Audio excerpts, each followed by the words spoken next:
30-дневен притвор за Лјупчо Стојановски, кој вчера се обиде да го убие поранешниот министер за здравство Никола Тодоров. Кривичниот суд денеска одлучи по барањето на основното јавно обвинителство, кој го товари 60-годишниот Велешанец за две дела: обид за убиство и поседување оружје. Според кривичниот законник на Стојановски му се заканува повеќе годишна казна затвор. Стојановски во судот се бранел со молчење, а неговиот адвокат тврди дека и неговата здравствена состојба е загрижувачка. Во судот морала да интервенира и брзата помош, бидејќи на Стојановски во неколку наврати му се слошило. Стојановски посегна по животот на Тодоров вчера напладне минути пред предавањето на функцијата министер за здравство на својот колега Арбен Таравари.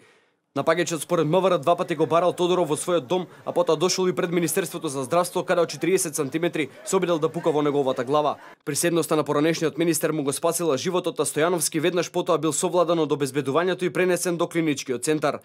Реакциите за вооружениот напад врз Тодоров и денес не стивнуваат. Од ВМРО ДПМН велат дека ова организирана хајка против партијата и незините функционери и има за цел заплашување и елиминирање на незините членови. Од партијата ги повикуваат надлежните институции во најкусможен рок да ги расчита случаите и да ги санкционираат сторителите. Деструктивното однесување на СДС кулминираше вчера со обидот за атентат врз поранешниот министер за здравство и член на извршниот комитет на ВМРО ДПМН Никола Тодоров. СДС и невладините организации под контрола на Сорос 3 години организирано шират хистерија, која треба да резултира со крв и насилство. Впрочем, пролевање крв по улици повикуваше еден од министрите во новата влада во стилот на Зоран Заев, кој најави дека ќе се пука.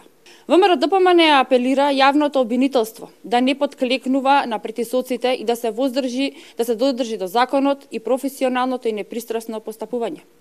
Остра осуда за инцидентот денеска стигна и од партијата Гром на Стефчо Јакимовски.